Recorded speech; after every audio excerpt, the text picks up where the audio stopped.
Okay, my people, good evening. I hope you can hear me in the midst of the wind and the cars. But I just wanted to put out there this whole notion of our carnal races and our identities as a people. You see, for a long time now, people have been pushing the idea that you have a pure race, whatever that race may be, and that your ethnicity is somehow rooted in one particular man that was that particular ethnicity, hence the term pure. But what you will find, of course, as the years progress and we become more open consciously, is that we'll be mixing more, as we've seen for the last few hundred years, and probably forever actually, because we like to look at history as if we know all of history. But yeah, I mean, going back to recent times, recent history, you got to figure out that, look, there is no such thing as a pure race.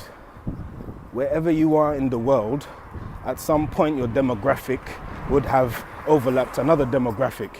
So that is proof in itself that there is no such thing as a pure race. So for those of you out there who are tapping more into their divine masculine, or sorry, not even divine, for those of you who are tapping more into your masculine than your feminine, of course this will sound absurd to you, because your whole axis revolves around your carnal being and nothing more. So what I am saying now is not for you, of course, but for those of you who suspect that there is more to you than your carnal being, this may resonate. And even scientists and all these, colored people at the top are predicting that by 2050 there will be no distinct race, if that makes sense. And probably some decades after that, you're going to get to a time where there is no such thing as a distinct race, because everybody will have a little bit of this in them, a little bit of that in them. And that's always been the case anyway. But at this particular time in history, it's going to become very apparent to those who tap into their masculine side, their eyes, their carnal eyes. It's going to become very apparent to them that the lines are now blurred in terms of race.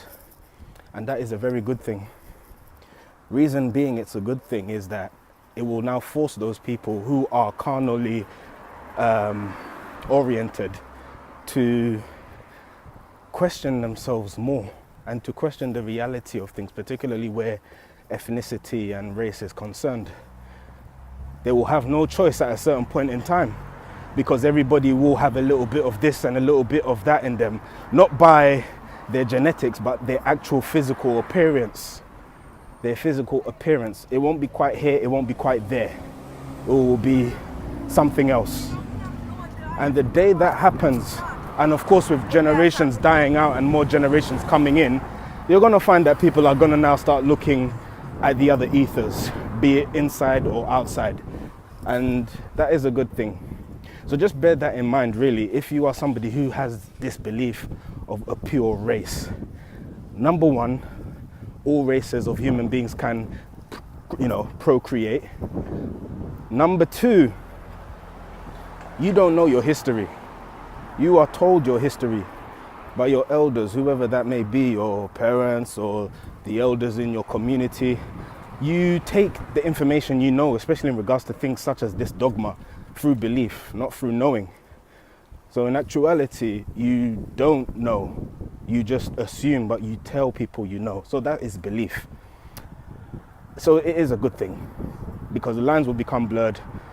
People won't understand what their parents were talking about, and the dogmas as well, because there's a lot of cultural dogma that, unless you're in the know, you wouldn't know exists.